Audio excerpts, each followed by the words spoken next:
ngisashunyayela namanje usaseyilo leli siwenzile amaphutha siyavuma. Bazalwane ngizokunika 15 minutes nje nonke enizokhuluma 15 uye phansi. Uhlelo lami ngizothi ulishintsha kancane kumnandi ke mawuphethe uhlelo uwosuku ubusa. Yabusa. Ngicela ukulifunda abazalwane bezoziprepare bebengazi. Sizoba no item number 9 kuzoba khona umama Mlambo udlame lezobulili. Number 10 kube ubabwethu uNyembe ezemfundo nabasebenzi. Number 11 umama Nene ukukhulekelwa kwentsha. Number 12 Baba Nkosi sisonke siyavuma. Baba Nkosi sisonke siyavuma. Sibe ne-offering umama uGumede.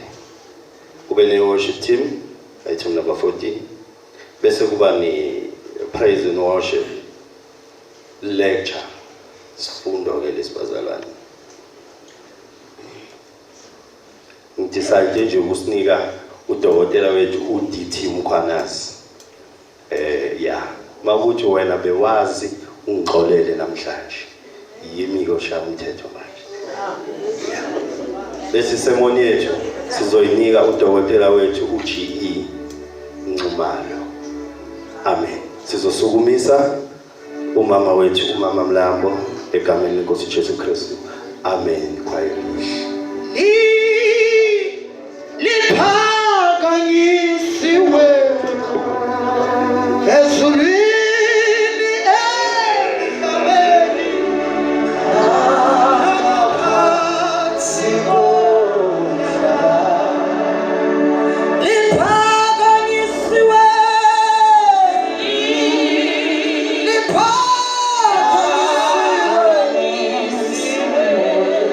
ezulwini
bendawo nabakhonzayo bazalwane.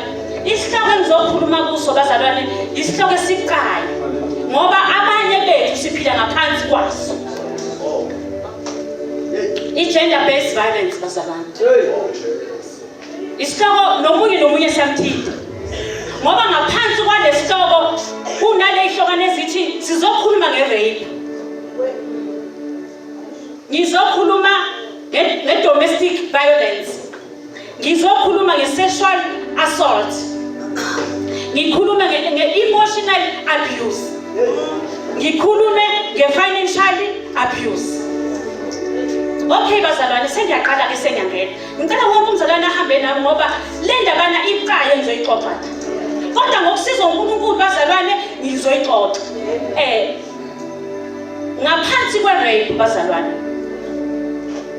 Kuyenzeka emakhaya esihlala kuwo.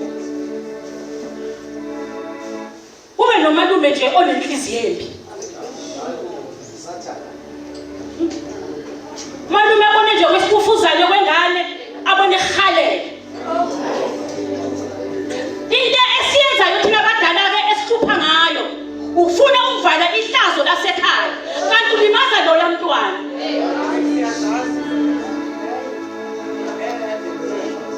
Sesivale kakhulu, kwatholakala ingane zangaphakathi. Kuma families, sasama ukuyivala. Kodwa leyo nto ayimsizi lo olimalayo. Ubona ingane, uthi lokho kwengane ngoba ekhaya kube kuyakhonzwa, ukazwane ekhaya kubo. Ubona kwengane nje kukwenza ukuphambene. Inkinga abazali bavala into ngabe bayayixoxa, and nengane bakwazi ukuyipholisa kahle.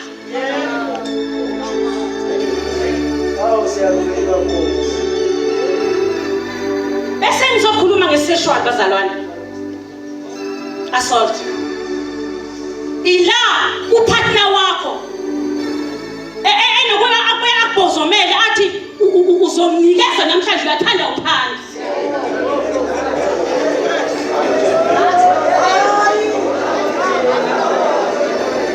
Mawuthi uyala uyabona ke la umehluko uthi la ku-rape abazange abanazo isivumelwano, kodwa la banesivumelwano abanaso. Inkinga ke iqala mengabe kuye sefuna ukuyithathela komuntu. Okay, sivumelene ngoba ngisiyathandana yebo. Kodwa namhlanje mangithi cha, akubo cha.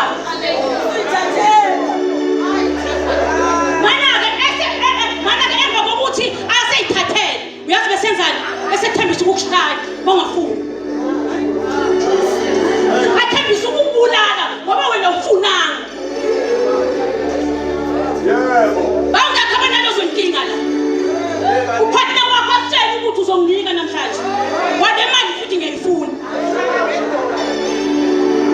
Namo ukuba thathabe ngedolo, angazi. Angisho le dolo mina.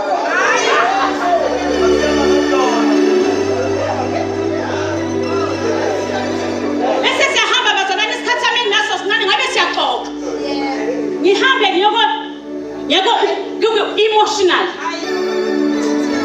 Lapho emotional ila upartner wakho khona nigejisana ngamagama ngokukhuluma bazalwane, ninqakisane ngamagama, nomunye amtshela omunye. Yabona yagivanwa khona, kodwa lokhu ukugivana kuhambe kwenza ukuthi omunye ngithi amadoda anepower kunathi. Anamandla amadoda kunathi. Kodwa uhambe lapho indoda ibe sitshela ukuthi yabona mina ngizokubulala, mina endlini ngizokushaya. Musa ukuhlala kanjalo, noma uthanda ukuphuma kulo. Haleluya. Kunejolo etoxic esihlala kuyo. Umuntu abekezela bethu umbabo ingane zami, kodwa uyamshaya. Amagama amtshela wona awaziyo, inhlambe khona lapho iyabulala. Sithenga phansi lezo zimo abazalwane. Lalela umhola kulimaze sengizophuma ngamagama. Angikobo umhola unahle phansi. Ufika umhola ebandleni uyazi uphe akekho. Bazalwane, asiqaphe into esikhipha ngomlomo wethu. Because siyabulala.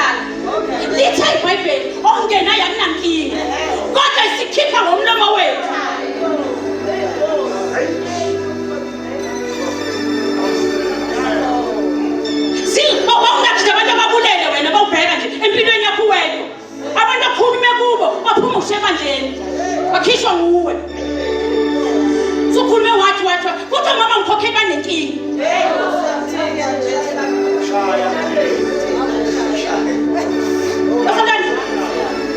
Asitapheleni into oyikhulumayo ngabe usekhaya ngoba indaba iqale ekhaya.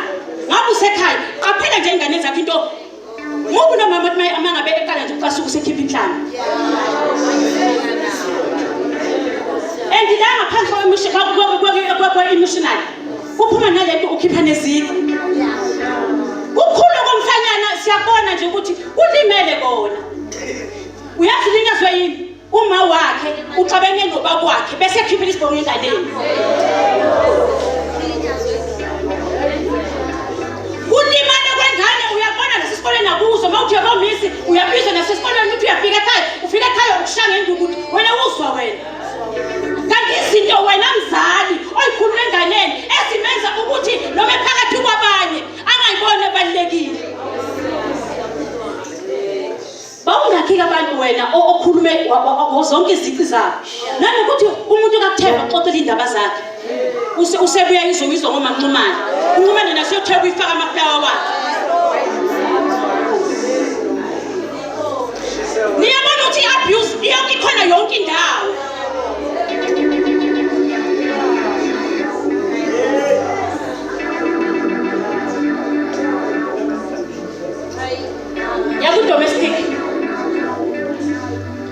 Domestic ila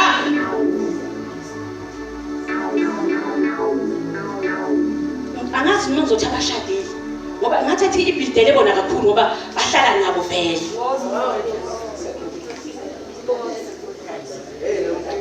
Hlale nomuntu angaboni ushivelu yakuthi ukhona uvelu akanotice lutho ngawe. Thatha ingane yabantu ithathe kubo abidla kahle. Uthatha ubuyisela uzoyitshela ngakho konke ukuthi wena uma nje ngoba uya toilet uyangaphi. Kapheleni bazalwane le. Ila ubona khona umama nobaba behlukana. Uthini ngale ingane nizele?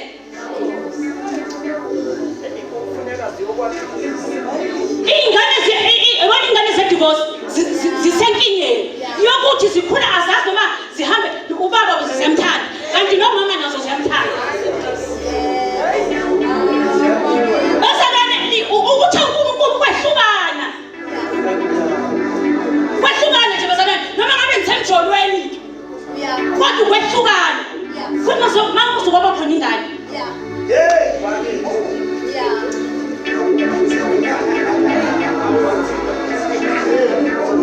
Bazalwane asingamnyanyisi uNkulunkulu ngezinto esizenzayo thina. Kodwa ke mangibuka ngibuka ukuthi idimoni lehlileke idimoni lekhe ngendlela zonke ukuzonyakazisa abantu abakholwayo. Into yokusuka uNkulunkulu bazalwane ileke yokuthi sibe lesi simo sikuso. Obona nje manje ogcwele amaphakala ngaphandle. Ugcwele amaphakala ngaphandle asalwa yithi nawe. Uyaphuma wena enkozweni shingane yakho isemgwaqeni. Awuyihlole nje ukuthi uNkulunkulu ngidejise ngenze njani.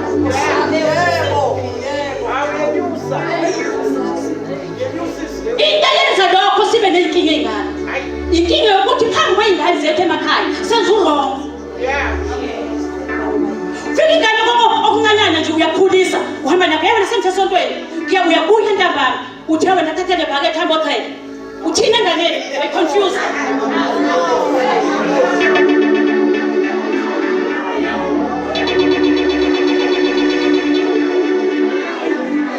Ngizophuza lezo zinto ukuthi angikwazi ukuthi engane ihambe enkozweni ujike ekhaya wenze kunye. Ilento amakhala egcwele kangaka ukuthi thina amakholwa siyaziconfuse bathina asazi noma siyakhona noma senza njani.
wrong phambi kwengane.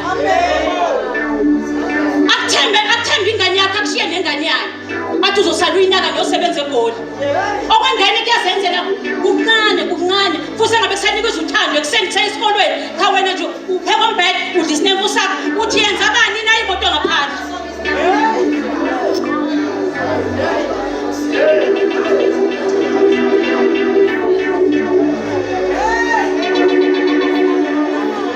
Bese ke lalelani ke sengiyagcina manje lenye ngeke sakhuluma ngayo sengizohamba ngezwini bese siyakhuleka bazalwane. Bese ngiyake lokho ukuthi abanguthi inkinga bazalwane iqala lapha einganeni eziningi omalume nabo emakhaya sizene bashishishiye ekhaya sihambe siyogana. Umalume usele nohola ngalafu uzokwenza njani? Akulawuleki ngoba nonina wayine usayiqomele nayo ngokwakhe. Wabona nje ugogo ona 45 athi ngisasemncane kabi. Bese siyabuthi ikhulile imangala.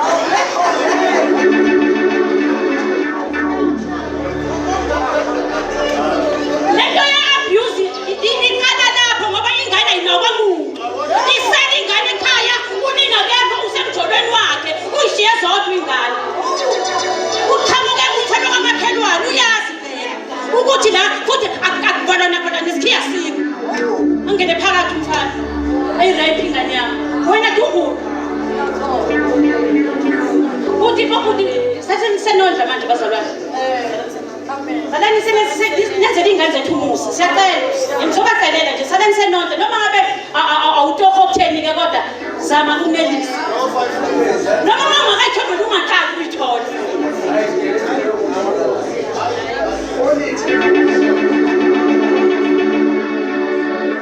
Sengikhuleka ke bazalwane ngicela uzongifundela. Ngicela sihambe siye kuJohn 14.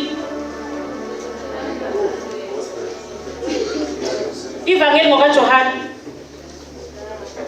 14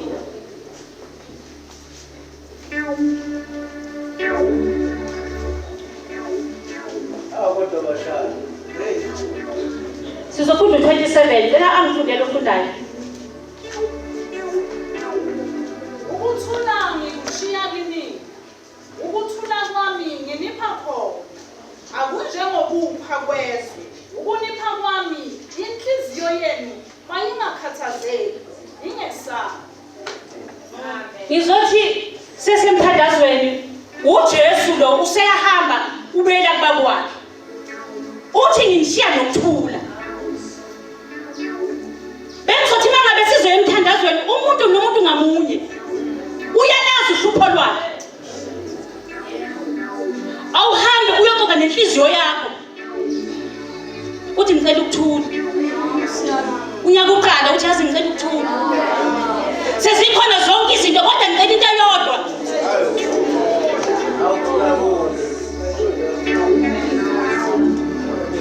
Uthi kusho inhliziyo yenu, inhliziyo ayizinhliziyo. Uthi inhliziyo yenu. Akukhulume inhliziyo zabantu abaningi kodwa lento ingamunye ngamunye.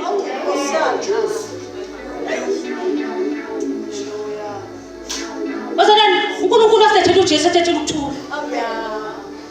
So masizosuka kuJesu ukuthula sizokuthatha ngoba nguye ukuthula. Wena mawucabanga nje ukusuka kuJesu uthi uyozama ezinye ingoje uzokuthatha uJesu kuphela onokuthula. Masemthandazweni umuntu nomuntu ngobe la uyayazi into eyingudlungudlu basho njalo abantu abadala bethe ingudlungudlu ehleli la kuwo uthi uyalala ivuke sebusuku ngo12 ixoxe nawe lithi lalela ke asiqedanga le agenda nazo kuphela ukuthola kwenziwa yini kodwa ukuthomba phela phakathi nobusuku kwenziwa yini hambi yotshela uJesu uthi Jesu impilo yami imesapha munye umuntu ngicela wena wedwa empilweni yami. Masikhuleke nabazalwane khona mzalwane ngempela okuthathi kwashona ekhaya ngenxa ye-abuse. Andibawuganile usenkingeni ukuhlala. Uhlala indoda ishaya bethi hayi nathi inkosi babethi futhi labo gogo abadala. Bethi ke nathi inkosi yabona nje mangivela la ekhaya into engayikhandi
Ngiyacabanga nje ezinye izinto kuyenzeka sikhule ukuthi sakhula sonke. Uthi mase shaya ezinye izinto ngithi uqonde yini lo? Sabambe lo kuyayini kanti cha abazalwane uyabona. Ngeke ngathi ngelinye ilanga mina mhlawumbe umuntu ongenza ngayo ubufakazi obuqinile.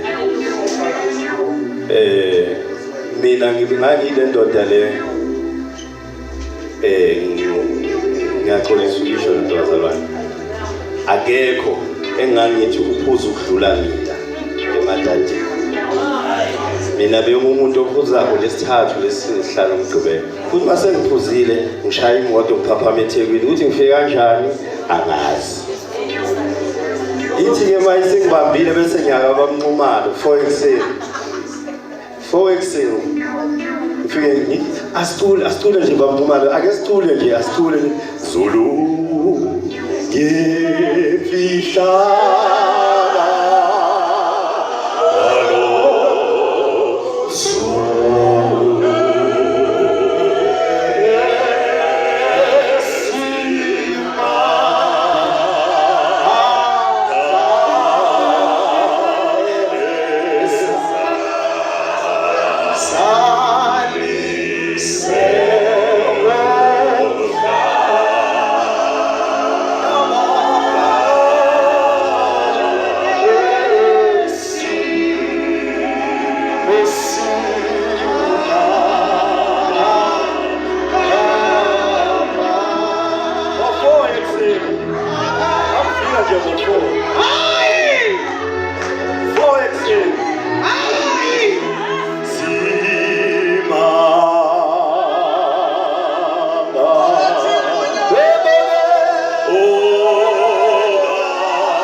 Angifuni sikhomba abantu abangekho mina.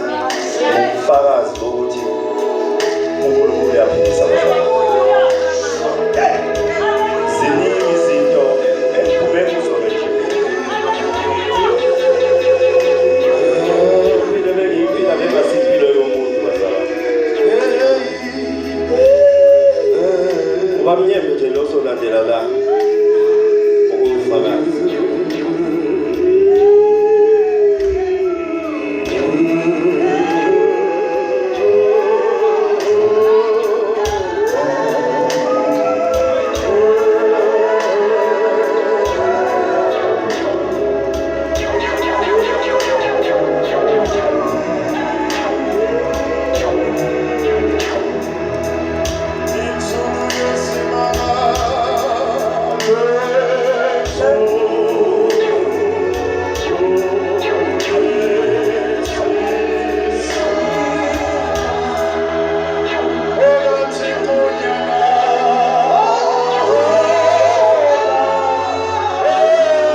Hallelujah. makabonga uNkulunkulu Hallelujah. makabonga umnikazi webala Amen.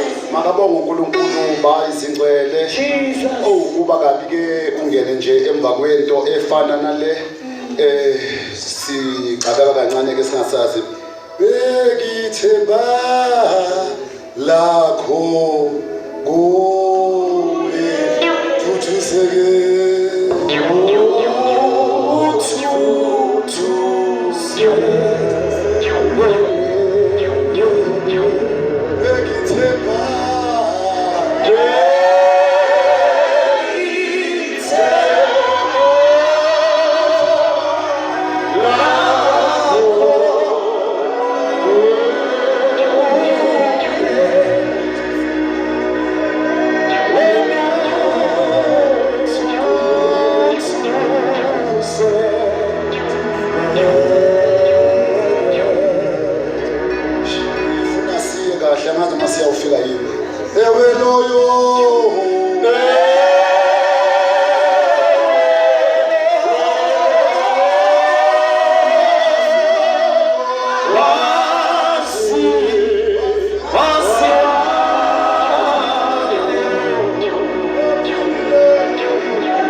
sibonga umzuzu from director Butlaki nobambisana naye egameni kaJesu ngiyabonga ithuba egameni kaJesu ngiyabingelela ubaba wethu ubaba uDokotela uNkosi umnikazi walombono esihlangene ngawo namhlanje ngibingelela kunye nomama Nkosi egameni kaJesu siyabonga nje nathi ukuthenjwa kuba size kule ndawo sizokhuluma nami ngiyaqala ke ukufika kule ndawo kuba inkinga ngamazofika phambi kwabantu abangakwazi bazobheka isiku babheke konke bakulalele bakubeke konke kodwa ngoba sithemba uNkulunkulu ophilayo ngoba makuhlangene nje abantu bahlangene ngegama likaNkulunkulu kuba lula awulokhu uyidala kancane kodwa ngabe kufanelekile yini ukuhlala letafula nokungena kule ndawo alibonga ivangeli ngiyabingelela Nkosi yami la ngizona abodokotela abaningi manje ngifuna ukulungisa into yami la kuna ayiqale kudokotela owumngani wami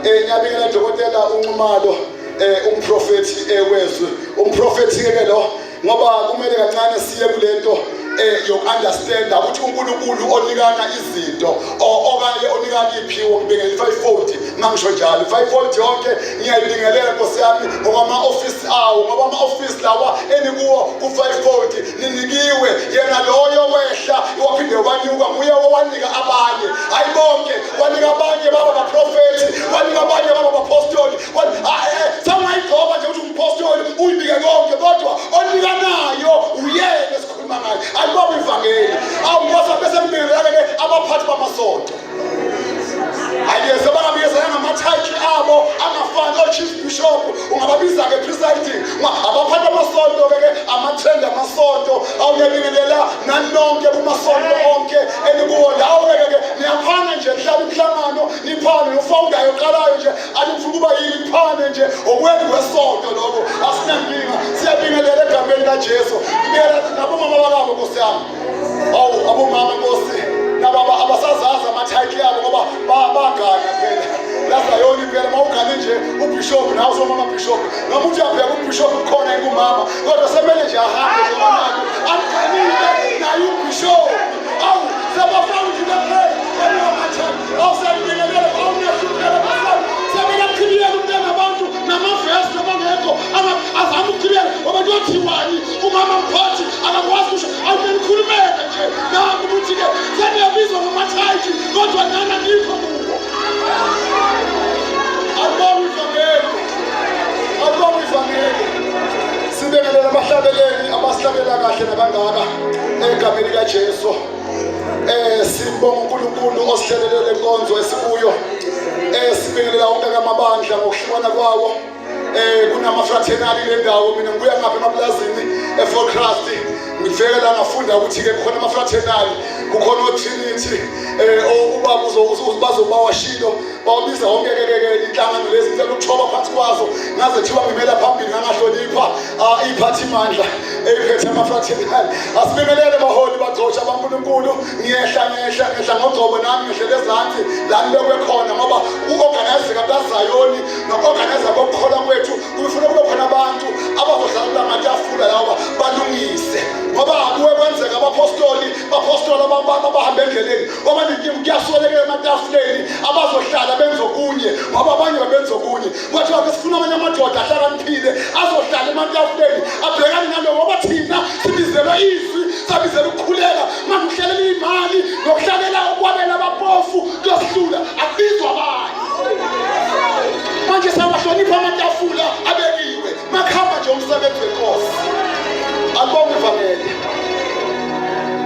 hey bamnkosi kunzima-ke mawumuntu oyifanela nami othanda ukukhuluma ngendaba yezwi umbono muhle ngibuke nje ukuthi umbono uthi awufane nombono kunenkonzo efikela uJehoshafati ngiya kule nto yokukhulumela i-education ngibuye ngikhulumele nendaba ye-employment kodwa ngibonge ukuthi umama Nxoka okuningi uthe ukubamba kodwa ngifuna nje ukuthi kukhulume kancane umbono babunkosi okufikelayo ukuthi akuye kuzokhulekwa Jehoshafati uyatshelwa ukuthi nansi impi yeza and izanhlangothi zembili baningi abezayo Jehoshafati akafuna okuningi akabheki ibutho lakhe akabheki ikhali anaso akabheki kodwa uthi ake ngibuyele kumnikazi webandla ngike kumnikazi wempi ngoba izipho esikubuzilwathela ngokwethu ziyositula simuzwa akhuleka kuNkulunkulu anginawo amandla phezu kwalempi lezi esikhuluma ngazo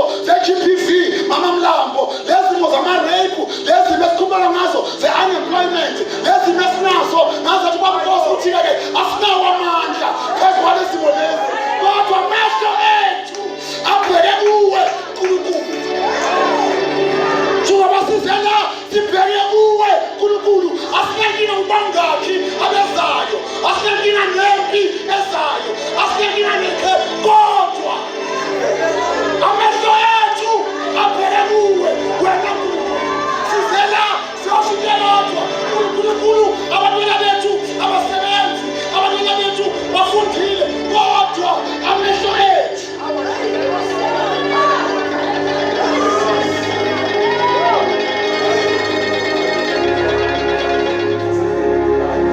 awubakhona esingaya nabo kule vesi sithandazeni nami ngisuke la iziphathimandla. uTimothy ukhuluma into yokuthi ukukhuleka ukunxusa ucela kwenzelwe abantu bonke, iphathimandla nezikhulu, government and everything, ngoba ama-systems akhona kodwa awanakekanga. Incwadi kaPetro, hawu angazi noma babunkosi iyamavangeli awafani kodwa ngicabanga ukuthi ke la ngizodliwa konke. Ngicela ukulanda nje uPetro Nkosi yami, sithi manje sikhulume nganansi into. First Peter ichapter 5, ngifuna ukukhuluma ngendoda uPetro kulesimo lesi esikuso, ngoba kuba nenkinga bhutlakhi silande abantu abangahlangabezanga nenkinga. Incwadi yokuqala kaPetro nencwadi yesibili kaPetro ikhuluma ngokuhlupheka, ama-sufferings. Obhalayo uPetro, lo Petro obhalayo ukuba negama lakhe elokuzalwa. Awuzongaba uchief bishop kodwa lo bhuti lo unegama lakhe lokuzalwa, kodwa wahlangana noJesu, wahlangana noNkulunkulu kushintsha igama. uPetru okade uSimoni nguye obhala le ncwadi. Ncwadi le ibhala uPetru okade umfundi kaJesu, nguye obhala le ncwadi yokuqala kade umfundi kaJesu neyesibili. Ake ngilanda uPetru ngamabomu nje ngoba incwadi yeyinhlupheko le akhuluma ngayo, kuthi masingene ehluphekeni kwenzakalani, ngoba ukungasebenzi kwabantwana bethu bafundile kuyasihlupha. Ufika abantwana bethu ey'nkolweni bathola imimoya engamihlanga kahle, babuye baphambene amakhanda bangazi benze njani. Le mimoya etshalwe ey'nkolweni usathane etshalile, kodwa kufuneka abantu abandlule kulezimo lezo. Ngithi angilanda uPetru ondlule iy'meni ezinzima. Alibonge ivangeli, awuhlangani noNkulunkulu kungatshintshi isimo sakho.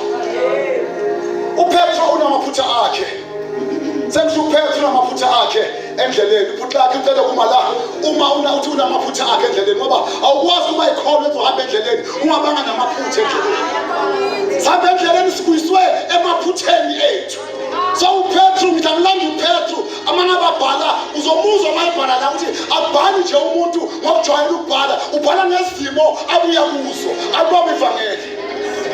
Awu makholwa kanti sengabheka konke kuwe, kanti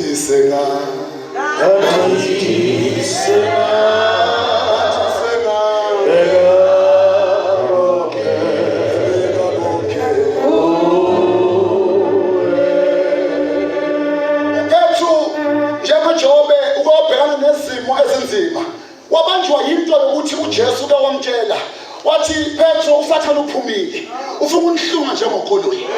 Uphumile usathane ufuna unihlunga, kodwa into engiyikhulekelayo kuwe Petro, khula ukuthi ukwazi ukuma ukholwe ukuze abafenu bosizakala nokholwa nokuma kwakhe endleleni. Ngoba into esisiza babunkosi ubiza amadoda kaNkulunkulu azokhulekela isimo, ngoba abanye baba weak ababhekana nesimo. Cha uPetru bewawa ekholweni, wazobuzwa abanye kuba kanjani. Ukhuluma noJesu uPetru uthi, Nkosi la ofa khona nami ngizofa lapho wakhona. Baba bethi isivumelwane uthi ngizofa la uyakhona, ngizoma lapho nje. Kufika isimo nangu Jesu uzobanjwa, bamgena indlebe omunye phambi kwaJesu. uPetru uthatha inkemba ugenxa umuntu elinye lamabutho iyawo indlebe uJesu. Lo uPetru sekaliwa phela, mafika abantu nekhali uPetru uthini uyaliwa. uPetru ukhipha qala inkemba uya-atheka uJesu akali ubuyisela iyalimali ngithe ngizofa la ufa khona, sesiyalwa awusazi kanjani. Iyalimali ngeke uyakhushuka nje noJesu uboshiwe inceba njani ilimele. Bafika bayibuza bathi ngathi nawe ohamba nawe angimazi nokumazi lo, bathi hayibo nobuso bakhe ngathi kuyafana ukuthi thiwa nelanguage inceba njani ilimele bhutlakhe. Ngoba endleleni siyalimala sihamba nakukhona. Alibonge ivangeli. Nayo into ebhalwa uPetru, angazi noma kukhona ofundayo la, ngiyacela angifundele, ngaze ngifunde ngamalimi ngibe nenkinga ngenxa yesikhathi besingachazi into kaPetru. uPetru mawubheka izwi leBhayibheli wena umsebenzi wakhe awenzayo permanent. Uthi uzongizwa. uPetru utholakala emsebenzini wakhe awenzayo bakumncube permanent wokudoba. Kufika uJesu ame nomfowabo uAndrea. Uthi uJesu shiya lokhu nilandele ngizonenza. Kingasambe esivangelini nabazalwane abangenziwanga endleleni bayahamba nje abakenziwa abakaqondi bayasenza kodwa khona ngoPetru obe washiya into bemfakela imali wahambela ivangeli walandela uJesu abasisekholweni shinqa zethu silandela uJesu. Okwathiwa mina babukosi ngicela ukukhuluma nje ngoPetru la ubhala nansi-ke incwadi. Hawu uPetru uke wangena etilongweni wavalelwa etilongweni uPetru ngenxa yokushumayela ivangeli. Sizwa kuthiwa setilongweni ibandla azange limphoste kuWhatsApp, ibandla azange limhleke, kodwa ibandla kwabiza ukuthi limkhulekele nesineke abhekene livi ibandla ezohlangana likhulekele isimo esibhekene nomholi.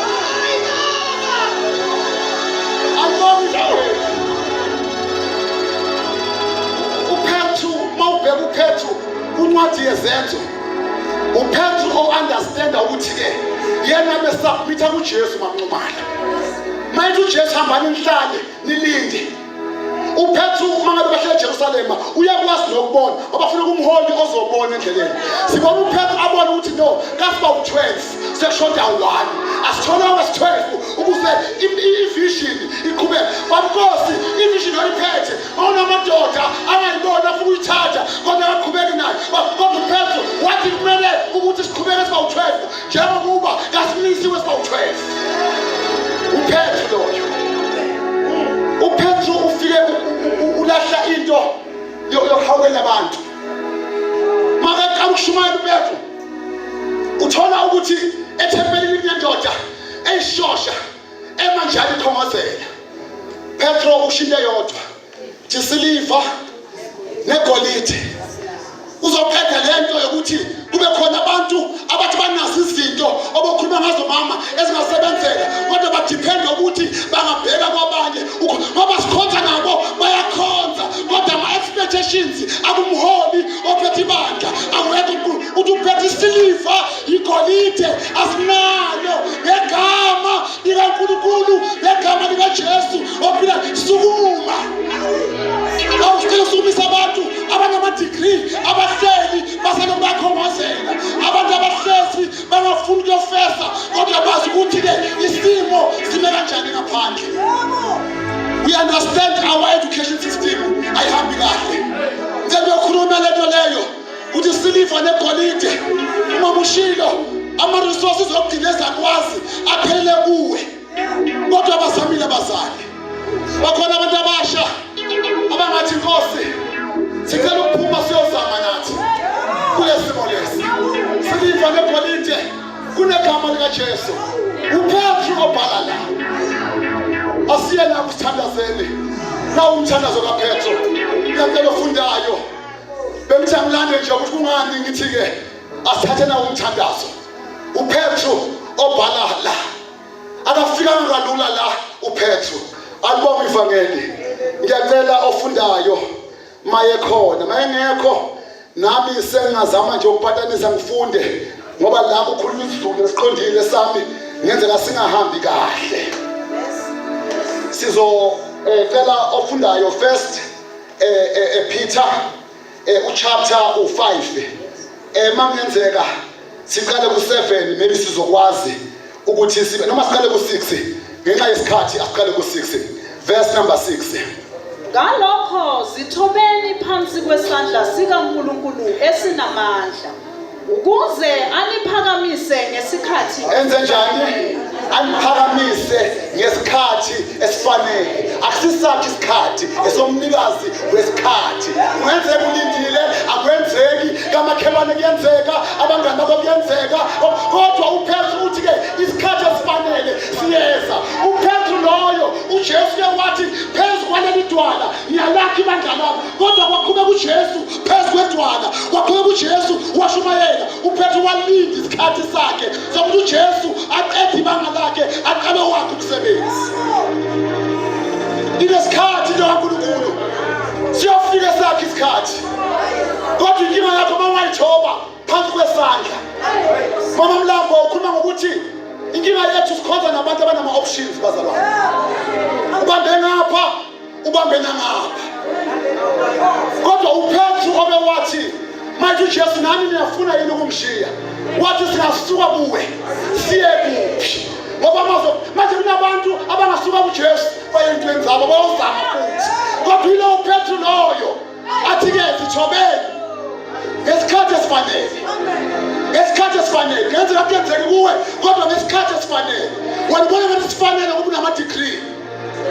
ubona ngathi sifanele wena uphethe zonke certificate ubona ngathi sifanele ubona bayakhashwa abanye ubona ngathi no esami isikhathi siyeza ungenzeka kulezi nto yoyilungisa wena ukuze isikhathi sakho sifike ngicela siyeke selandelayo sithandaze Niphonse izinkathazo zenu zonke phezu kwakhe ngokuba uyanikhathalela. Niphonse manje leyo ishiyayo wena uthe yakho le yami le into ezekhona wena uphose kuphoshiya kuphi alibona ivangeli abantu bakunezinto abafuna uyivuma zibe right kukhona nje uthi Pedro ake siqale nganansi assignment asiphonse zonke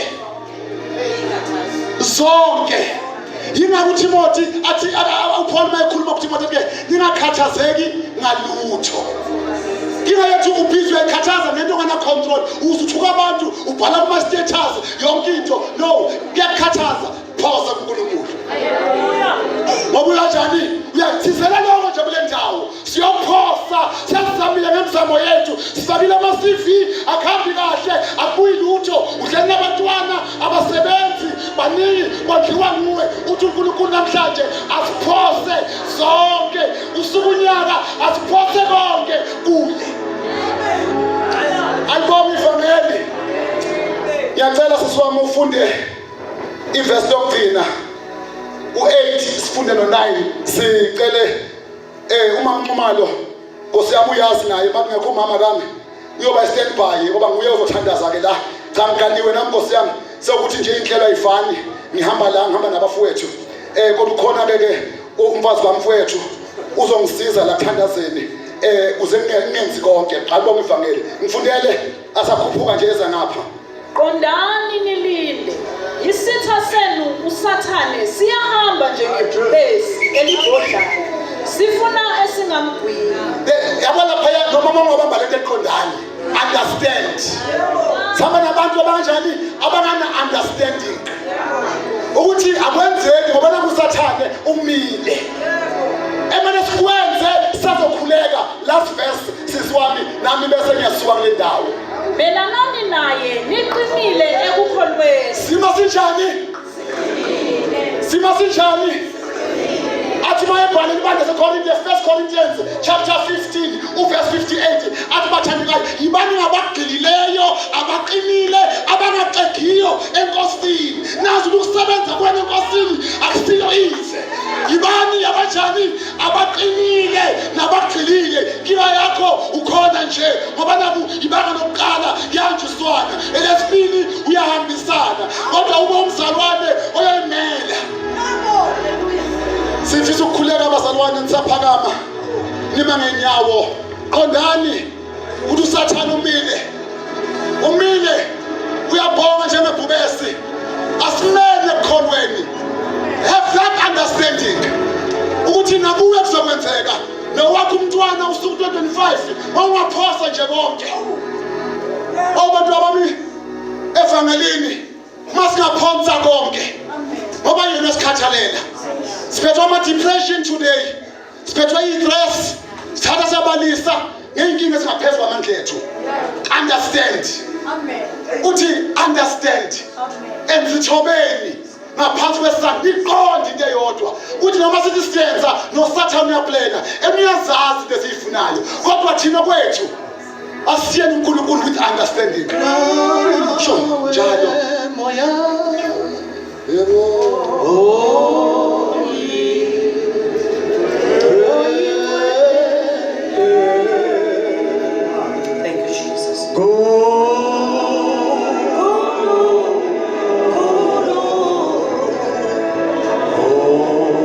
Baba wethu Hey, yise wenkosi yethu Jesu.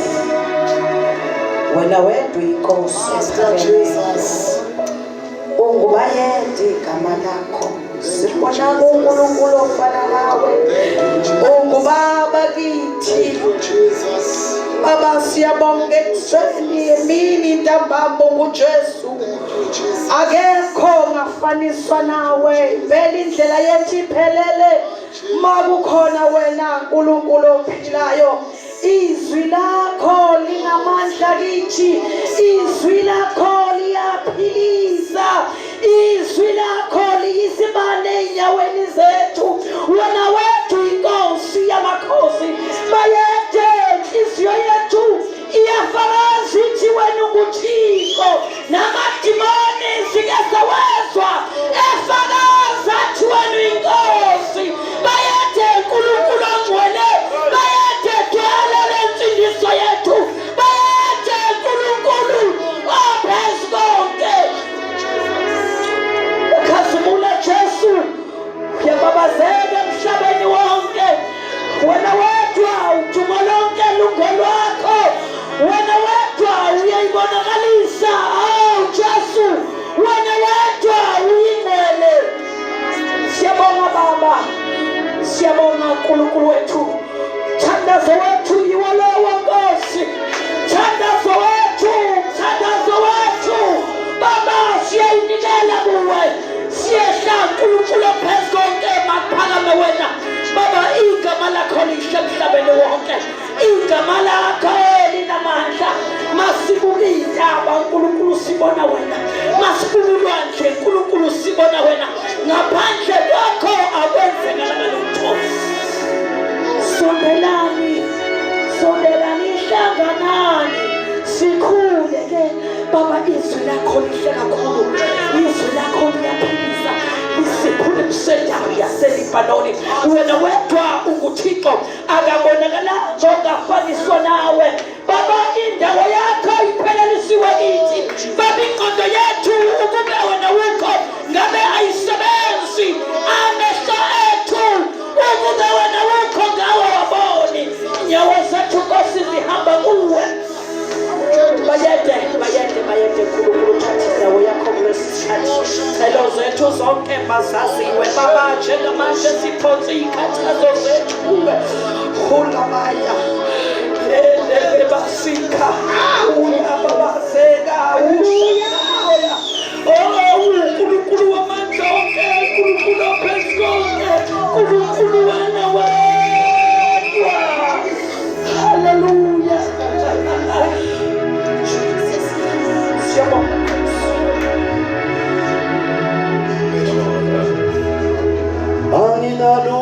anginaluvalo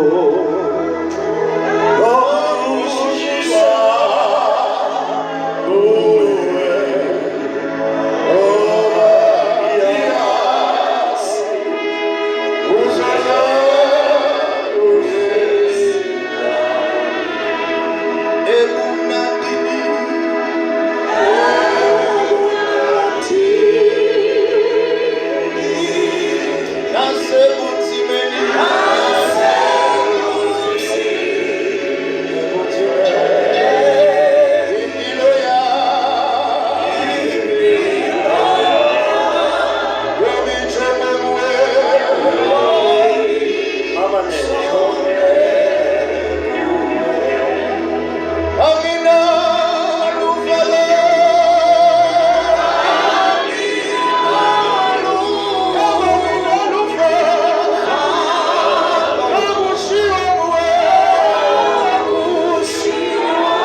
Haleluya. Abendumise egameni likaJesu. Amen. Haleluya. Bingelela umoya oyingcwele. Sewukhulumile umoya oyingcwele. Haleluya. Khulumile umoya oyingcwele. Bingelela amakhosikazi. Akalinda. Elithe iBhayibheli ayilishumi. Ayelindile. Haleluya. Awakhathalanga noma thumi yena usalibele. Kodwa ayenza njani? Alinda. Ngime kule ndawo ngizokhuluma ngabantwana bethu bamantombazane ngokukhulelwa kwawo. Amen. uNkulunkulu walelizwe uphuphethekisile izingqondo zabo. Kodwa sibadeli siseduzane nabo. Isukaphi lento yokuthi labantwana bethu bakhulelwe isikhathi singakafiki? Abanye babuka izimo emakhaya ebesengene gaqela. Kwesinye isikhathi athandane nobaba omdala kunaye ngoba efuna imali. Phela zindle intombi zethu. Uma mnene uphethe amatshitshi. Ngikhuluma ngento engiyaziyo ngiphakathi kwabo laba bantwana. Kudinga thina abazali babo sisondele kubo. Akathi umntwana uphethe ifoni enkulu ongayazi ukuthi velaphi, hayi uthulile nje. Uphethe ubhakho odurayo, hayi wena uthenganga wena, kodwa uthule nje. Ngithe mina labantwana laba uma umzali ekhaya niphumelele, fanele ingane uxoxe nayo uthi mntana konke lokho okwami, okwakho usazokusebenzela kanzima uzofike la. Abantwana bethu bakhoshwa isimo semakhaya. Umntwana wami la ehlalena kalaleli uphakeme lapha esikolweni akamboni uthisha, akezwa lutho. Inkinga yikhaya ebuya kuyo. Umkharisa malini umntwana? Umntwana wakwa grade 1 umnika u10 rand.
into angabi mina.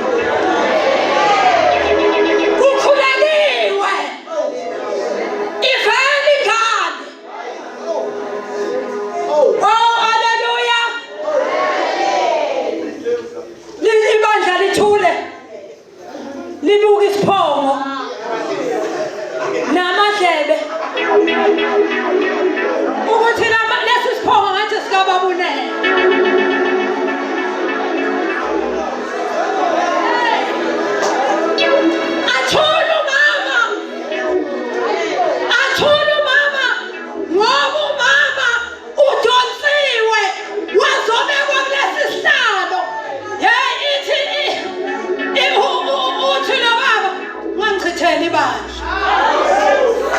Mangichitheni bandla mina. Uzoboshwa mina ngeke ngingene indaba yakho. Lokhu kuthiwa bandleni, hey umama wakhona. Ayinobaba right. Hey ufike umama wakhona. Uhleli nje eqhuqubele ethe. Noma ethwala njalo kuthiwa ishona khona. Asukuma umama umholi kuthiwa kabe nezwi wamzwethi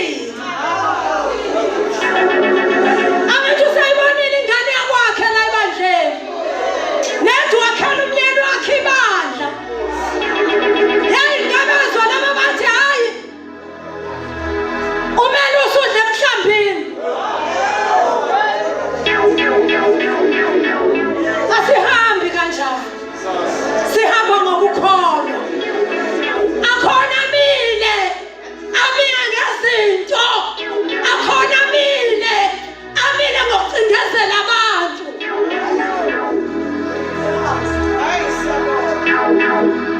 amantombazane ethu ngifisa ukusho komani balimala laba bantu bena 7 years umama onganaki fanele kuyinaki washinga engane makwashi iphendi ulibona ukuthi li-right lomntwana yini awunikho ziwashale wena nami ngenziwa kwami uzobona nini umonakalo ngoba uhlala ubhizi ihamba ingane inkinga esikolweni kwathisha ingane ihamba nencindezi ngoba kukhona lesi sigebengu njalo elokhu sigama ngengane khona ingane ikhula naleyo nkinga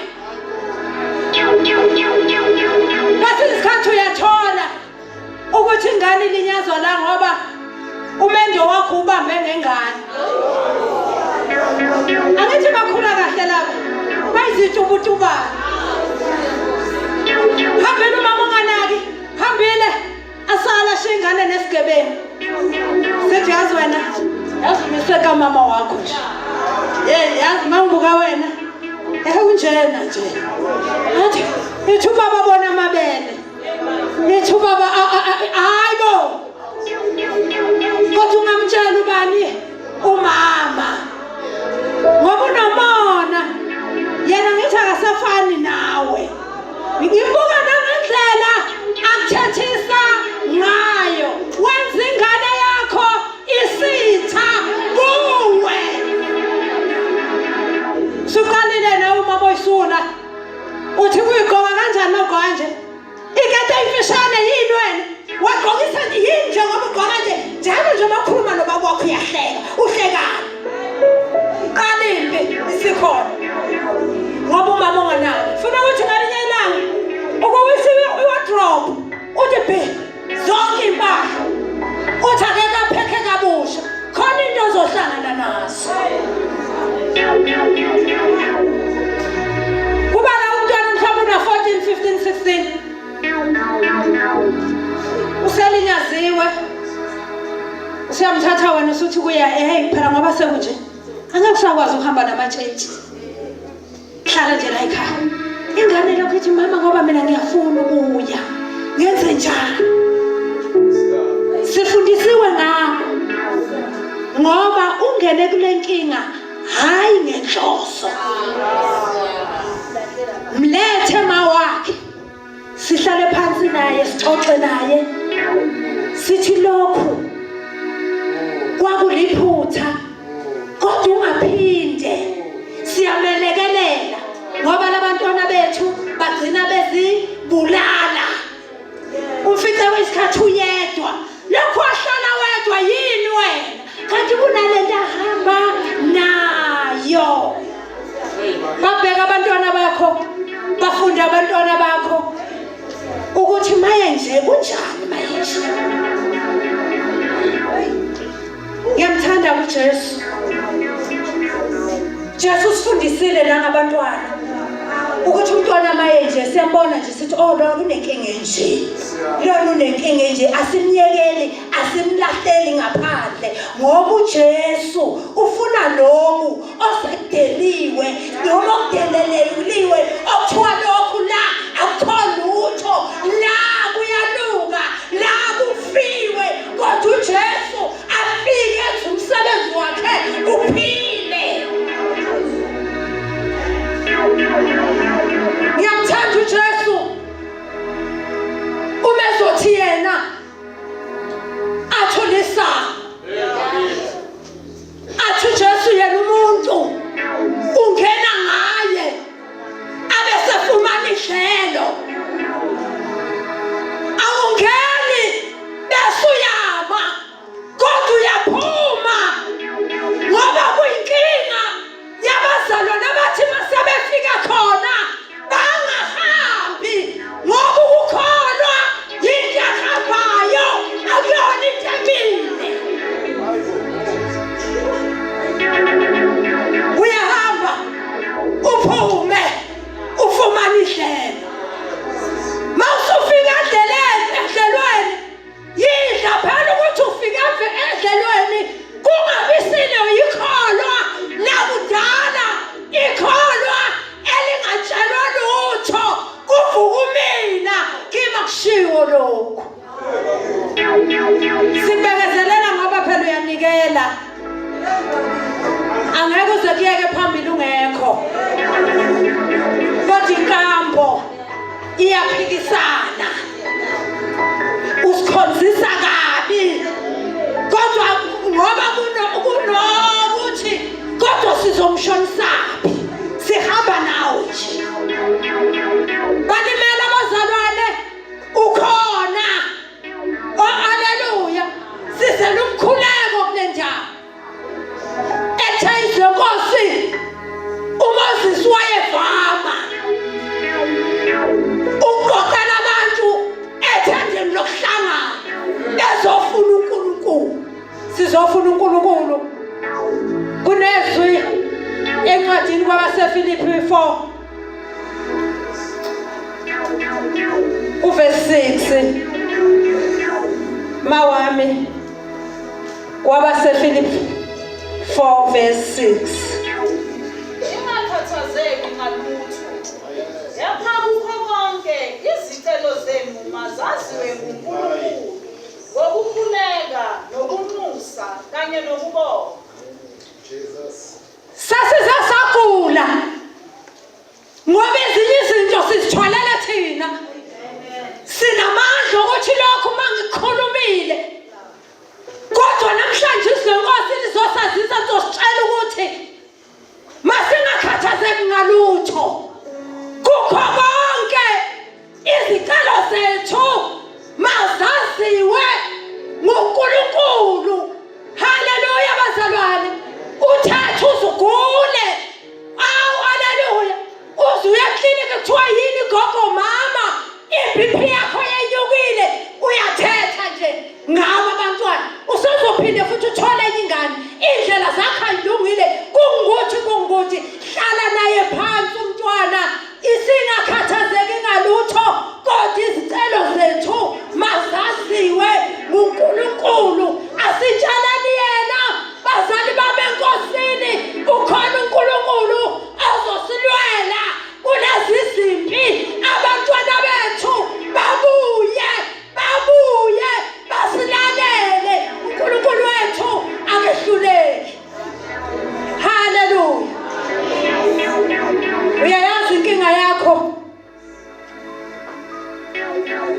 Ngiyayazi inkinga yakho ophume naye ekhaya. Uhleli nabo abantwana sebeze baba u4. Mhlawumbe umama wengane uhambile umazi. Sizosukuma sonke sitshela uNkulunkulu. Ukhuluma utshela uNkulunkulu inkinga yakho. Bengiyakumfuna uNkulunkulu. uNkulunkulu mbeke indaba yakho. Sizobeka indaba yethu kuye. Sizoma ngezinyawo sitshela uNkulunkulu. Mize ngegama. Uthi namathemba wami. Buya lapho khona. Alukho lingenzeki kuNkulunkulu. Sizojika izinto, sizoguquka izinto.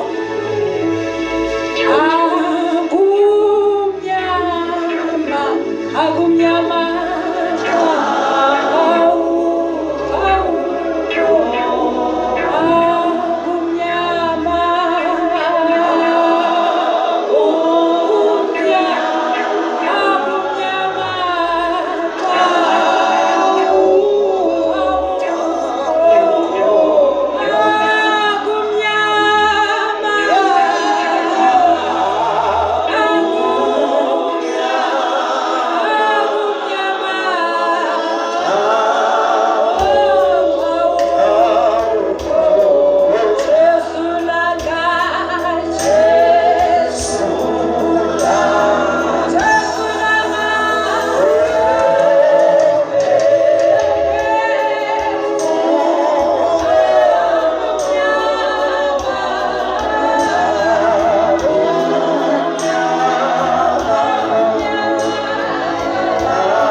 Abantwana bethu baba yengameni likaJesu sibabeke esandleni sakho uNkulunkulu wethi impilo zabo zonke ayilawulwe nguwe babona amandla onke thina ngokwethu ngeke saza lutho ngaphandle kwakho soniswa nguwe baba namanje uNkulunkulu wethu oyingcwele babona amandla onke siyakwethemba ngekhathi zonke siyakwethemba uNkulunkulu wethu ngabe bayifana kusasa bayisimbali uNkulunkulu wethu oyingcwele nasemini simele ukusho ukuthi bayethi igama lakho akekho ofana nawe wakhona Nkosi yami abalele ehosheni bakhona Nkosi yami asebehlezi emzini siyababuyisa ngegama likaJesu ababuye Nkosi yami emakhaya abasukuzidela ukhona wena uNkulunkulu omuhle ozobuyisa ubusha babo njengokhozi uNkulunkulu wethu oyingcwele siyakuthemba nasemini akekho ofana nawo uNkulunkulu uthatha indawo yakhe egameni likaJesu Nkosi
bazalwane size kuye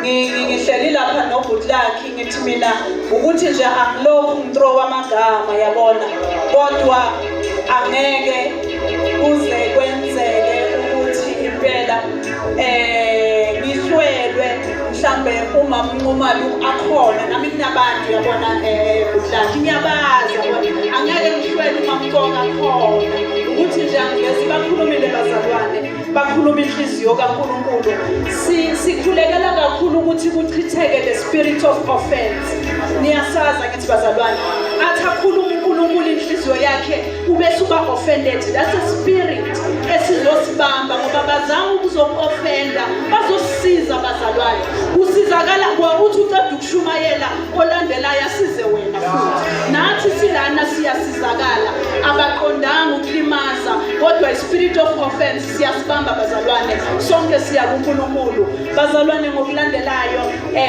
basazodumisa sizobiza ubaba uNkosi sisonke siyavuka sizombiza simnike indawo bazalwane basadumisa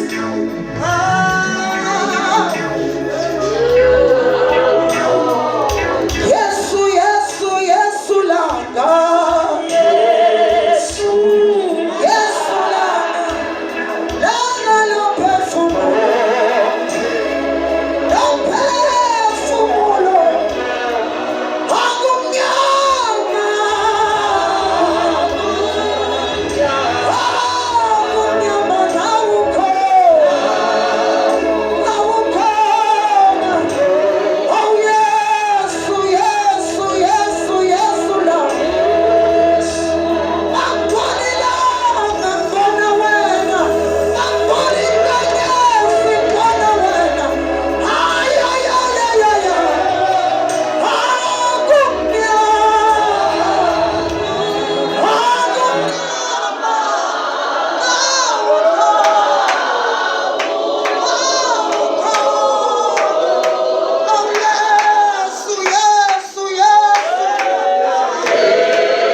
siyabingelela egameni likaJesu.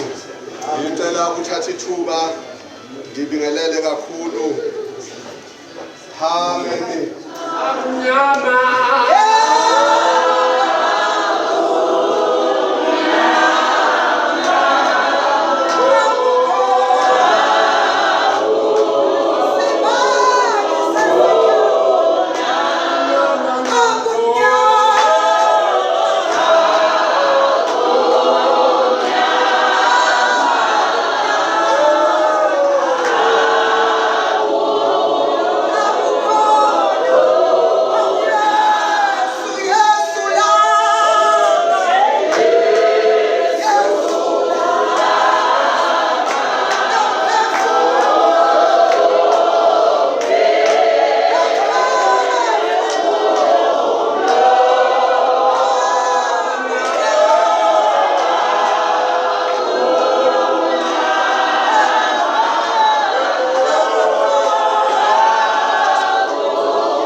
Siyabingelela egameni likaJesu. Ngokukhethekile sibingelela umphakathi wonke wase-Ward 18 siyabingelela kwelihle igama lenkosi ubaba wethu ukhansela ubaba uSikhakhane seke ngaphakathi umhlonishwa siyabingelela egameni likaJesu ngokukhethekile abafundisi bonke omama ubuholi bonke obungaphakathi hawu siyabingelela bona wonke kwelihle igama likaKristu inkosi ebongekayo sibingelela abaphathi bethu bohlelo ubaba umfowethu uMadida nodadewethu umama uMshazi siyabingelela ithimba lendumiso siyabingelela abazalwane egameni likaJesu ikhulumi zonke ezisohlelweni siyabingelela ngimelela ukuzokhuluma ngalolu ndaba esize ngayo namhlanje. Iposta yethu isibizele encwadini kaMshumayeli bazalwane, indaba ekumshumayeli ka4 uverse 12 wale ndaba ekumshumayeli. Ngicela ukuyifunda bakukhansela. Sithokoza nje ukuthi sinawe sizovusana namhlanje ukuthi omunye makawile kodwa kubiza ukuthi kube khona omunye ozomvusa omunye. Ngoba iqiniso lithi uma lapha emajuba singalahlekelwa lento yokuthi omunye makawile kubiza ukuthi kube khona omunye. Akekho ongahamba yedwa bazalwane, akekho ongavuka ahambe yedwa waphumelela abafundisi, kodwa njalo kubiza ukuthi uma omunye ewa. Ingakho izwi kaNkulunkulu lithi nina bakamoya menzeni bazalwane mibuyiseni. Sizele lokho nje unyaka uqala ukuthi sizokhuleka komdala wensuku ukuthi impela okungenzeki kubantu kuNkulunkulu wethu kuyenzeka. Ngoba mfowethu Madida lezinto labazalwane abayikhulekelayo zikhona lapha emajuba zenzeka. And uma ibandla kaNkulunkulu lingagoqa izandla bazalwane sizoshemini sihlele endlini ezinkulu ngenxa yokuthi umonakalo ukhona. And sisodwa isikhali sokuma silwe nobumnyama noSathane umkhuleko. Uma siyofi lapho kuyemkhulekweni siyonqotshwa bazalwane sinakho konke, siyonqotshwa mfoka khathide nama resources ekhona ngenxa yokuthi sinalento ethi mina nginakho konke ngiyoyale omunye yenyakatho omunye yeningizimu isitha sikushaya usenyakatho. Ngoba kuyenzeka webaba umncubo ukuthi umuntu siba naye lapha kodwa kwezikamoya besenyakatho ginqiginqi yedwa. Kuyenzeka sibe lapha umuntu kwezikamoya beseningizimu abanye bekhona aginqiginqi yedwa eseningizimu isitha simshaye simtheleyo eyedwa kulela lizwe. Izwi kaNkulunkulu lithi ke ngenhlanhla lombulalo wabulala kokuqala uNkulunkulu wamdingisa uma sehamba wayezweni lasenodi kodwa kwakukhona lokho okwakusemabunzini kuye okwakubonakalayo ukuthi omfunayo amenzeni bazalwane ngenxa yesono ayisenzileyo. Sizomema egameni likaJesu ukuthi uma umhlali walapha emajuba umqondo wakho lomkhulu nomncane ukutshela ukuthi uyoginqiginqika wedwa uphumelele angeke, ngoba sisonke sikhonela ukuthi sithi buya mntana kithi. Siphelile isikhathi sokuhlekisana, sisiphelile isikhathi sokuhlekana ngesono, kodwa sisasikhathini sokuthi nanoma silimele, nanoma sigxiza igazi, nanoma siney'ngozi emabuzini, kodwa sithi uNkulunkulu wethu nakulonyaka ka-2025 umila uNkulunkulu othi buya mntwana buya, buyele ekhaya ngoba ezweni okulo kunendlala enkulu. Mhlawumbe ungathi ungacabanga ukuthi uyasutha, ucabanga ukuthi udla konke, kanti impela kunendlala enkulu ezweni okulo. Kodwa buya mntwana buya, ubuyele ekhaya. Sizele lokho ukuthi uma sibabili lithi la ilizwi nakuba umuntu ahlula oyedwa ababili bayakuma phambi kwakhe nentambo emicu mthathu ayisheshi ukuqashuka. Kungcono ngicela ukumela ku12 intambo emicu mthathu webandla kaNkulunkulu, webahlali base-Ward 13, webahlali basemajuba, intambo emicu mithathu ingcono kunentambo emicu munye. Intambo emicu mithathu webandla lakithi ingcono kunentambo eginqiginqika yodwa nje. Noma wathi unolwazi ongakanani, kodwa mafuna ukuhamba wedwa uba inkomo edla yodwa uyaxiza igazi ungabona umuntu, uyolimala ungabona umuntu. Mhlawumbe omunye uzwile namhlanje ukuthi njengoba kwathiwa wadlemula kwathiwa nje hayi into yasekhaya, mhlawumbe uziyakhulu na50 omunye ulanda 60 years akaze kwezakala ukuthi wakwaRejo umalume namhlanje ukutholile ngethatha ukuthi kwakuyicala elibovu. Mali bonke ivangeli.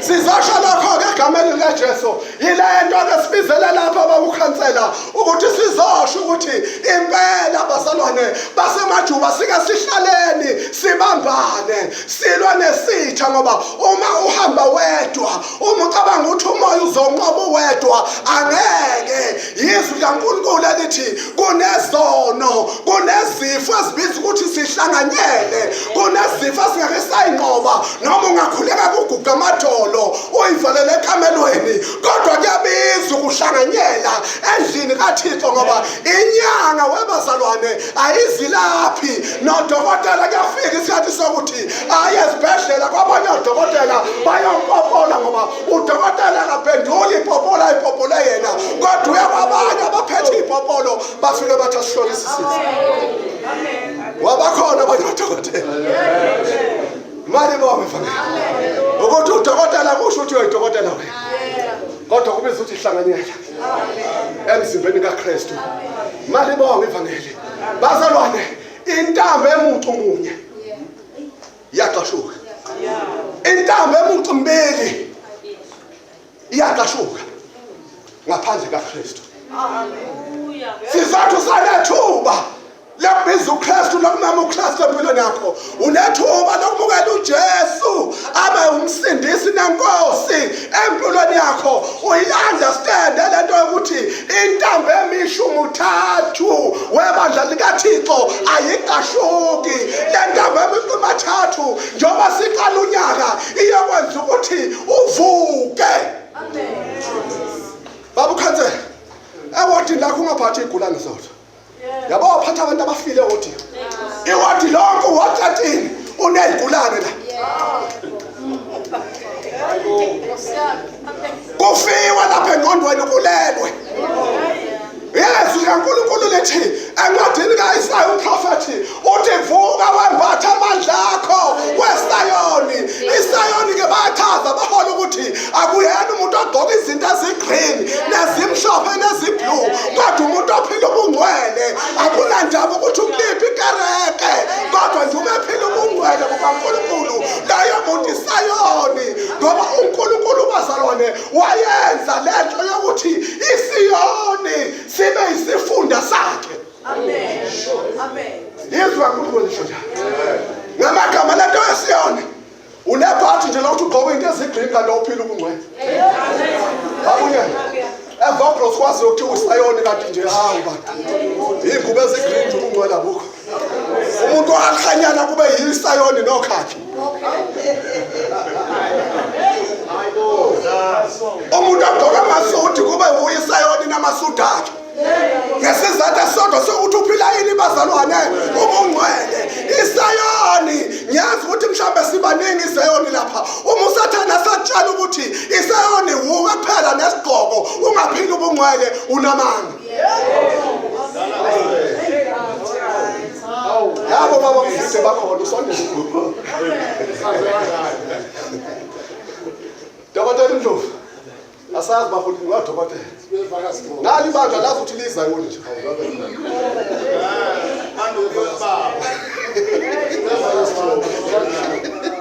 baba umncube baphumeza kaSifebe labathiwa iZayoni zokuqala zabhabhadiswa khona mali bonke ivangeli yenze ukuthi nindlule kuleli lizwi bazalwane iposta ethi nalomlayezo namhlanje ukuthi naku umuntu ahlule yedwa uma nje uhamba uyedwa isathane kusithi uyosodlala ngawo kodwa sibonga ukuthi silapha namhlanje sizokhuthazana egameni kaJesu imkhuleko yenziwe lapha bazalwane ningayithathi ize izokubiza nawe undinda kude ukuthi sondele eduze lenkosi usasenethuba nenhlanhla lokuthi uhlale lapha kulohlalo oluhle kangaka uzotshelwa nje ngoNkulunkulu usindisayo ukuthi yawe namdinda kude babungotha asazi iZayoni zakithi asazi ngelanga nyoshumala impela uyikhumula ingubo egreen maye ngakufanele uvele uyikhumule zawuzibona ukuthi hamba namsiSayoni ngoba ayisiyi ingubo egreen namhlophe wamfutha umncube neblue ethi wena uyiSayoni kodwa into ethi uyiSayoni yini bazalwane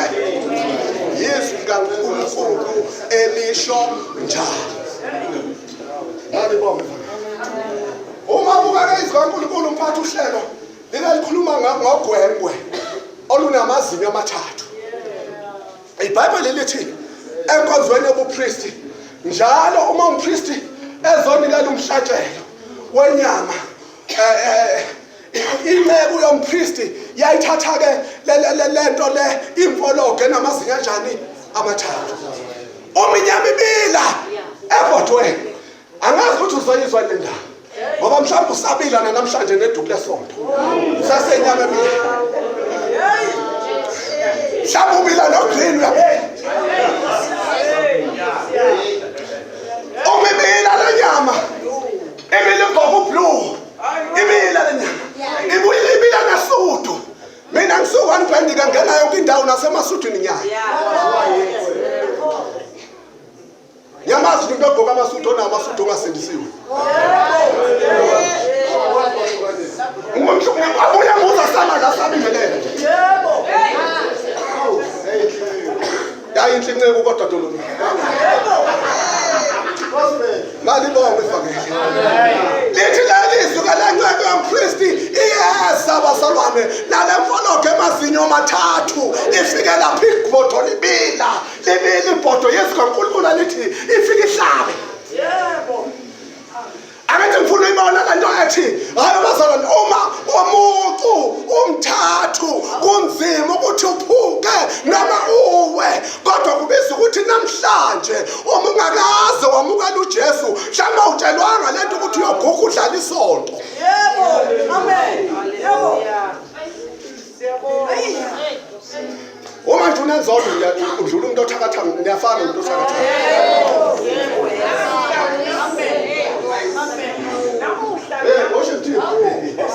ngiyakholwa lake nabona abadumisi babengakholwa abantu babedumisa nje bathelele mina yonke lento okungakholwa kwabo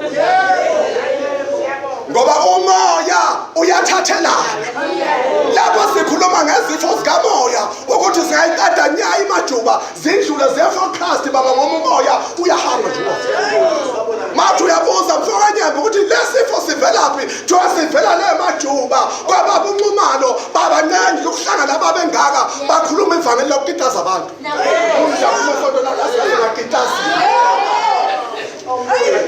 oba bayikhuluma into emnandi engichazayo yazi inkonzo iyahlangana nje ngolohlana kushiwo lutho ngesono hawu uyohlala sonke kuze kube izikankulu lithi khana kanye thina safa baqondana nesono singabuya kanjani nakulonyaka babukhansela sisasho njalo majuba ukuthi akuzala imandla lafa baqondana nesono ubukhwaphu ubugebengu icorruption ekhona ngakumasipala wethu iyophela ngoba bayohlala ezikhundleni kumele kube laba abasaba uNkulunkulu mali bonke mfana ngiyagcina ke ngalento bemfaka nje lehloko asifakanga nayimi umfethu ungema wabhala lento ngayibuza ukuthi lo mfethu uthini uma sinikeza lento yabantu ababili uthi impela ababili abawe kodwa kubiza umunye ukuthi abavusi sizovusana nje mntana uma inqondweni usalele usacabanga ukuthi khona uzokwenzela